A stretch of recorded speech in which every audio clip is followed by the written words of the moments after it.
You know, he's letting me down. Oh. Your kitty cat says someone is trying to call you. Look. Yeah, you were like 5 seconds late today. You know, we're trying to plug your show, and you ate up 5 seconds of my show. So what is it now? Basil's saying that he knew that if we waited long enough, that Donald Trump would be in favor of single payer. Nice. Because you know, he's been on every side of every single issue. He's covered the entire rainbow of points of view on every issue. And now he tells the Australian Prime Minister that Australia's got this great health care plan that Trump, I guess, didn't realize is actually single payer. So we should take him at his word. Take him at his word. He's in favor of single payer health care. Okay, buddy, I will see you for the taping for your Friday night and Sunday morning religious show. Bye. Welcome to Progressive Soup. My name is David Stevenson, and I think Al's back in the lead for counting number of times on the show. I think Al's he crept back into the lead ahead of Nina Mohajir and some other folks as far as most times on Progressive Soup. Cool, I get the title belt back. You got it. You're back. You're crowned the champion again.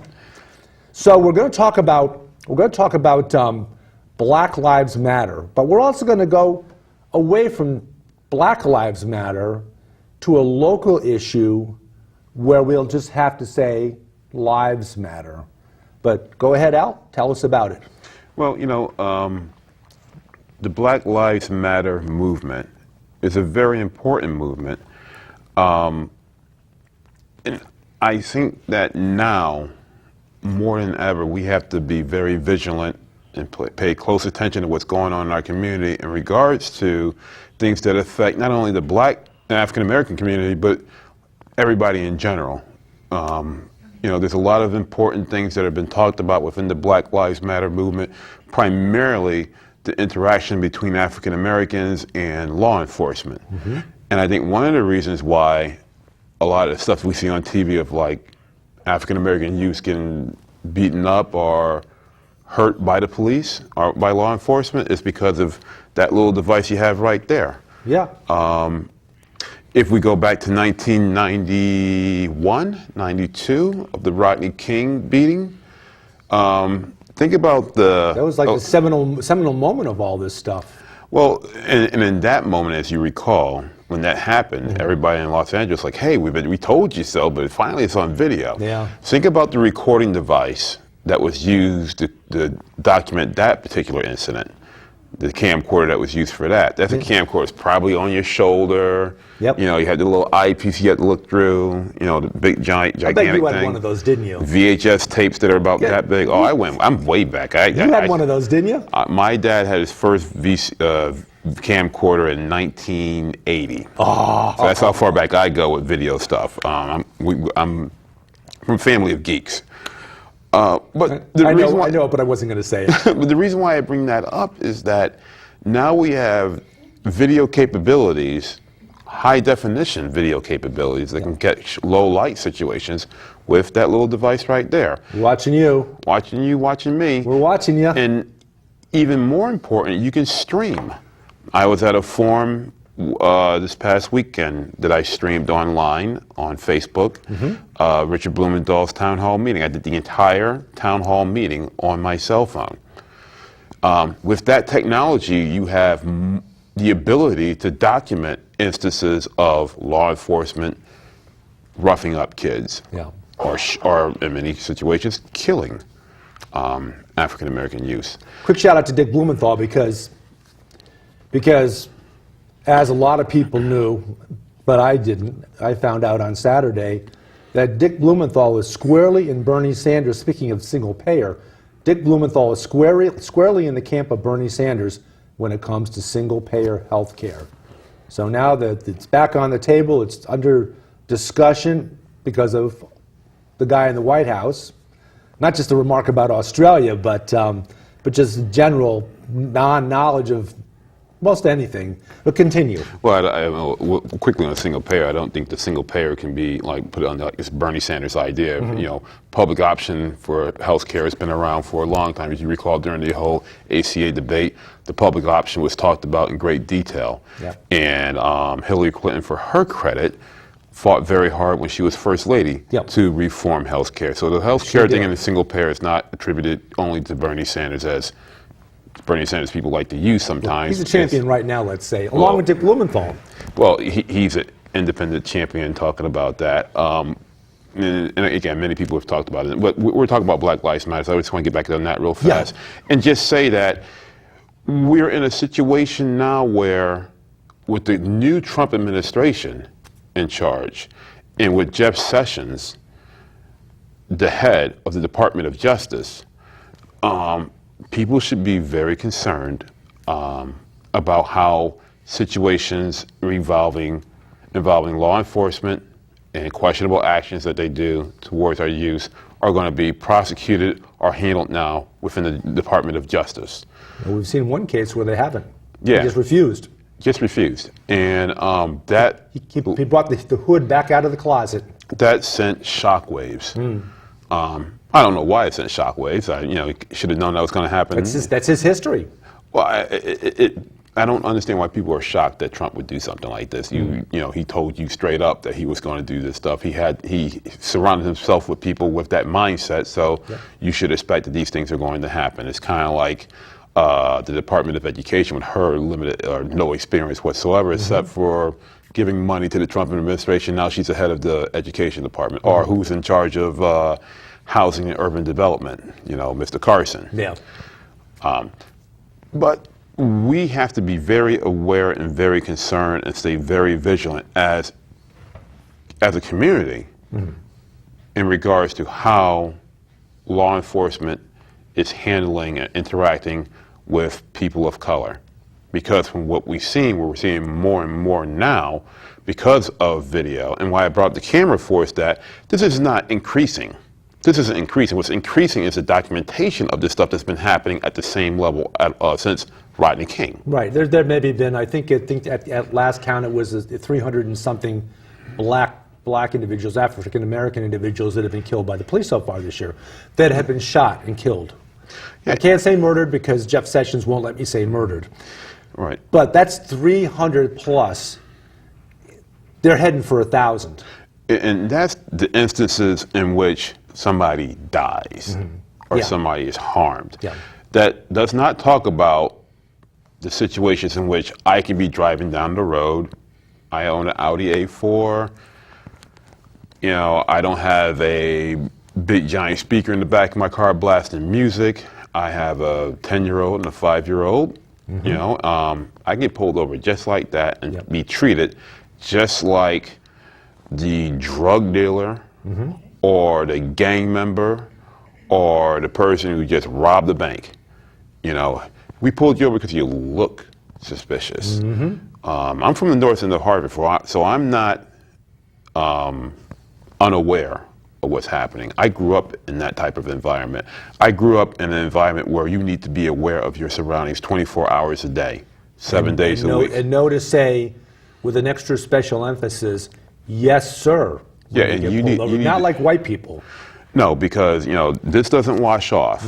And if you start, the situation is like this. In the end, the cop can kill you, and you lose, and you can't speak from the grave. So it's better to be quiet, answer the things calmly in a correct manner, and come back for another day. But that being said, most of the time when you have to deal with these situations, you have done absolutely nothing wrong whatsoever. And you have to contain your anger. You could get emotional about it, but you have to understand that you're in a no-win situation when it comes to law enforcement. That's what Condoleezza Rice, former Secretary of State Condoleezza Rice, on Sunday talked about. How her parents, and I'm sure that every black parent teaches their children, look, it's not a level playing field. No. And you need to, we can't defend you when you're dead. We can't come to your aid when you're dead. So don't do anything that might be seen as as provocation by a police officer. Please. And the worst thing is you can be in situations of racism in which you're being victimized. You are being victimized, and you know you are being victimized. And when somebody is victimized, you get a little teed off, and you want to unleash, especially if you're a young youth, because you got a lot of emotions going around anyway, sure. because stuff is just all developing. And Raging all. hormones. Raging hormones. And it's important to, no matter what, remain calm, be cool, answer the questions directly, hands right on the here, steering wheel. and everything is, and hope for the best. And now we have situations where people pull out these cameras, but in some of these situations, as we know, you can pull out a camera, something bad can still happen, such as the case in, I think it was it Illinois, when the woman actually broadcast her boyfriend get shot and killed by the police while in the car, while there was a 5-year-old child in the back seat. This is the environment that we live in. It's an environment that we have lived in.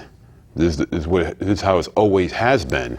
Again, there is no difference except for that camera and the ability to document things that have been happening day after day after day that the African American community has been saying since Rodney King or since the Watts riots in 1965 or before. Even, it's always been happening. It's just now it's easier to put up on Facebook. It never ended. It has never ended, and it hasn't gotten necessarily any worse. It's just that it's more widely reported. Right. So, well, even in Danbury, we've had situations in which police officer. There was a situation with a police officer where he got fired because of the treatment he gave towards a member of the immigrant community. There are other cases that are happening right now in which people should keep an eye on. The situation where the police officer, there was an incident over at Jimmy's Market. There's that case is ongoing right now. There's a situation where was that a black youngster at Jimmy's Market? No, I don't think it was. I don't think it was an African American, but I think it was a minority that happened to.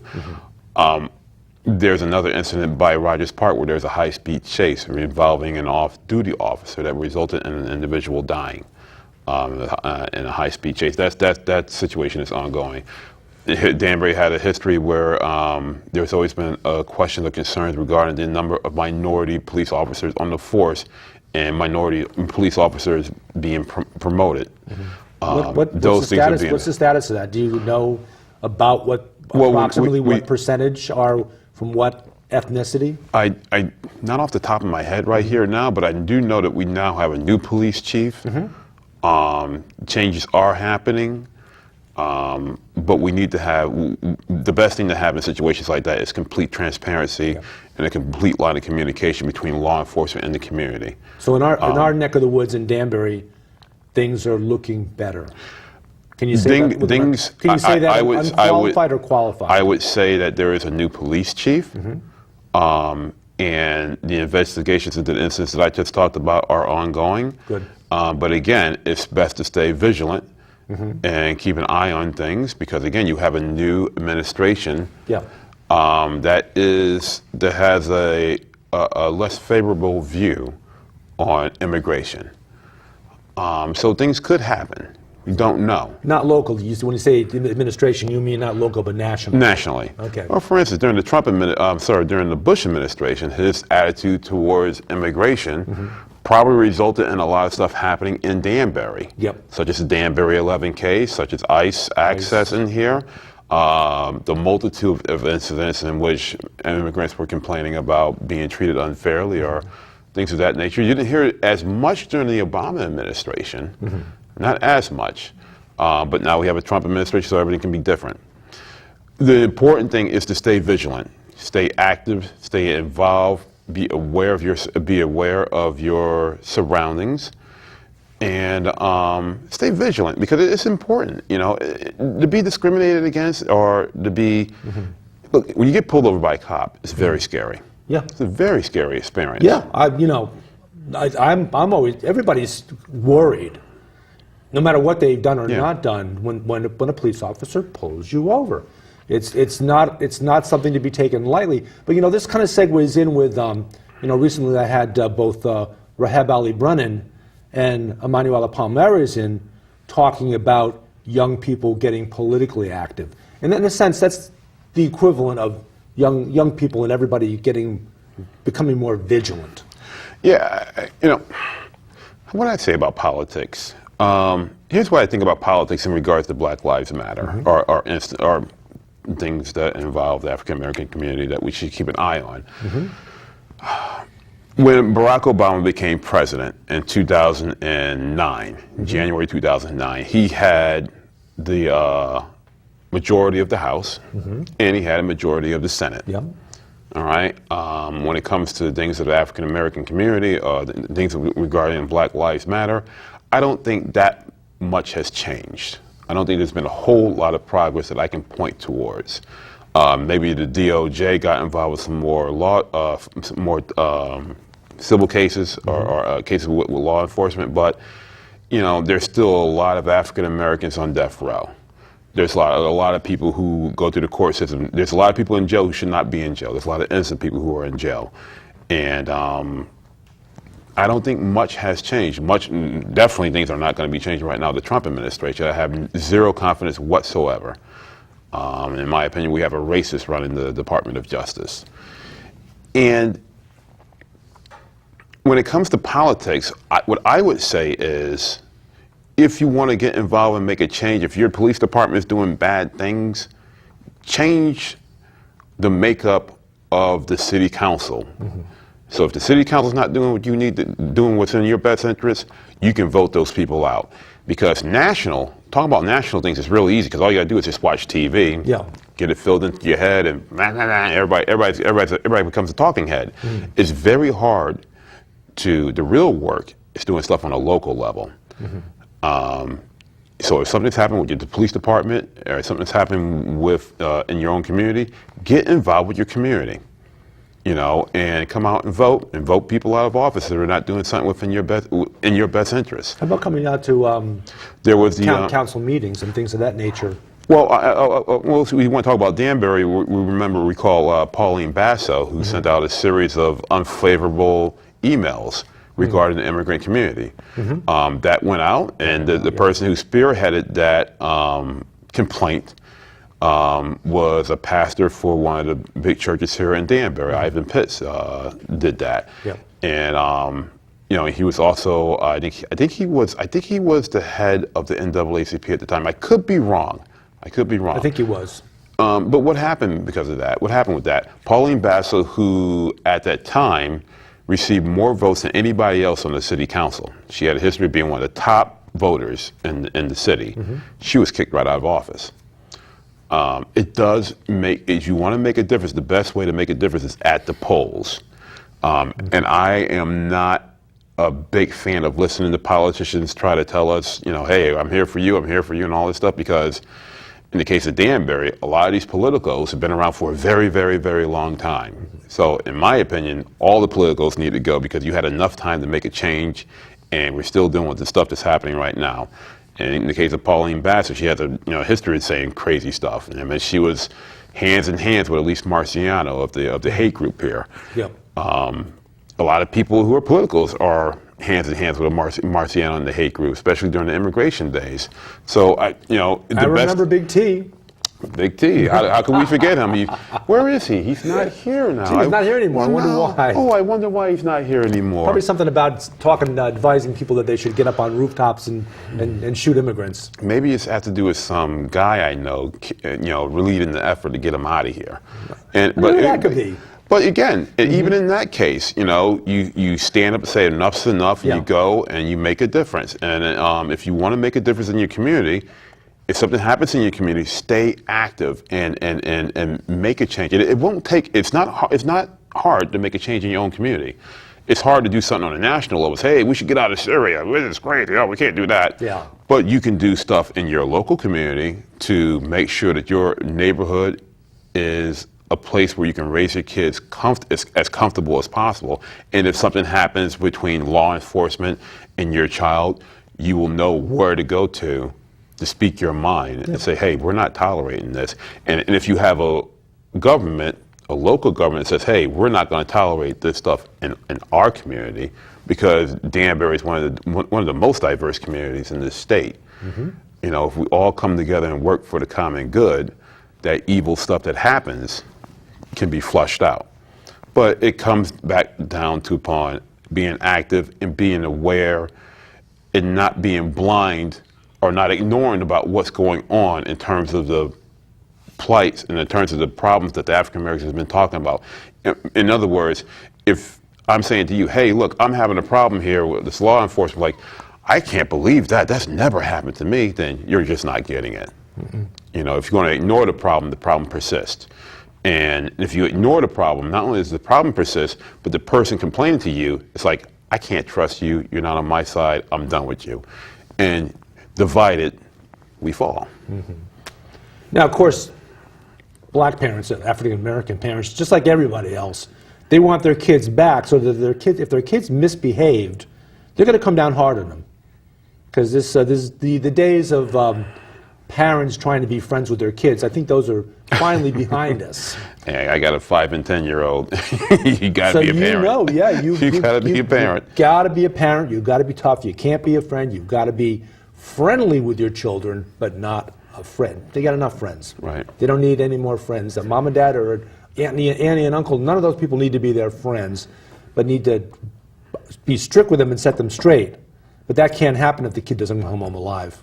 Yeah, I mean, I would rather my kid do something crazy and I can yell at him and discipline him versus my kid does something crazy and he's dead. You know, nobody wants anything like that. And we all want our children to live in a safe environment. And again, the best way to do that is just to inform your child. You know, hey, look, if these things happen and you get pulled over, you got to do this. Don't mouth off. Stay cool. It's kind of like the know your rights training that is going on in the immigrant community, because as you know, a majority of the time when an immigrant kid gets picked up by ICE or something, it's not because of the person, not because the ICE goes in and comes after you. It's called collateral damage. They go get this person, they get a whole bunch of people because they're not paying attention. So in terms of the African American community, when you get pulled over by law enforcement, there's certain things you need to do. And it's not like we need to have a course in this. It's something that parents need to teach their kids, you know, and they need to ingrain that into their kids hardcore, because Lord knows what can happen to your child if something goes wrong. Absolutely. In a final note, I think it's important for people to, again, stay vigilant. It's so important just to be aware of what's going on and talk to your children. Talk to your children. Absolutely. These are scary times. The responsibility of being a parent. It's a heavy weight, but you know, they're the ones that brought the child into the world. It's their responsibility to carry out their duties. Yeah, look, being a parent is hard work. You know, but you know, the kids didn't have to be brought into this world. You know, you made that your choice. So it's important to tell your kids what to do, and it's important to say, hey, look, you know, I'm not saying you're right or wrong in this. I'm just saying, hey, I just want to get you back home so we can have a conversation. You know, and these are things you need to do in order to get you back home. Now, I know the cop could have been a bad guy, but we can handle that some other time. Let's just get you home first. You know, that's the most important thing, because it breaks my heart just to think about, you know, this kid walks out the door and that kid doesn't come back home. Think about that Trayvon Martin. Think about Trayvon Martin. Walks out the door, walking to the just gets some neighborhoods, candy, carrying a box of Skittles, and gets shot by Zimmerman, and then that's years ago, and years later, Zimmerman's still doing crazy stuff. I couldn't imagine what the parents of Trayvon Martin's dealing with, seeing the craziness that Zimmerman's doing out as a free man. And their son's gone. And if the situation was reversed and the person who was the child was white and the individual who shot the child was black, I think there might be a different outcome in terms of the judicial system. They'd feel the same way. Absolutely, they would feel the same way. But you know, it's in the court system, I think it would be a different outcome. So just finally, what Black Lives Matter is the most important thing about the Black Lives Matter is bringing awareness to a problem that's been around for a very long time. Today it was called Black Lives Matter. Years ago it was called something else. It might be called something else in the future. But it is about the plight of minorities. And it's not just black people who are going through this stuff. Because I know for a fact that there's a lot of people in the immigrant community can be like, hey, you know, we're in the same boat with you. We got a couple minutes left. Take us back to Saturday. And first of all, Yeah. tell everybody where they can find that video that you live streamed. Absolutely. Is it still out there? The video is still out there. It's on Facebook Live, and I'll also be putting it up on my website on Hat City Blog, which is connected with the News Times. I'll get things up and going. And it's important to watch. HatCityBlog.com. HatCityBlog.com. And you can also see my blog as a part of the News Times website. It's affiliated with the News Times as well, so you have an option to see it. And as you know very well, I like to voice my opinion, but I leave it up to you to make your own decision, because what I like to do is go and videotape everything I see so I can bring the information back for you so you can watch what I see with my own eyes. You can come to your own opinion. So in terms of Blumenthal's town hall meeting, I went and I recorded the whole thing. It's available online. I know Congresswoman Elizabeth Esty was in Bethel yesterday. Yep. I don't know if that was recorded or not.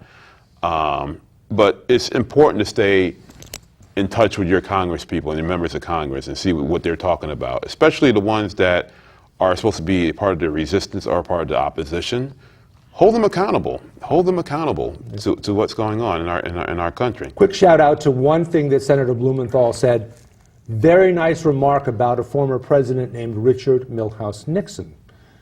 He, of course, President Nixon, everybody remembers the bad stuff, but Senator Blumenthal made very careful note of the fact that it was President Nixon who brought us the Environmental Protection Agency. That's now So under attack. maybe you got some bad stuff to say about that particular individual, that president, but on the case of the environment, he brought us, along with Congress, but he brought us the Environmental Protection Agency. Thank you for joining us. This has been Progressive Soup. Al Robinson. Hey, absolutely, anytime. And we'll try to keep adding to that record, but there's people that are chasing you, you know. Okay. Thanks for joining us.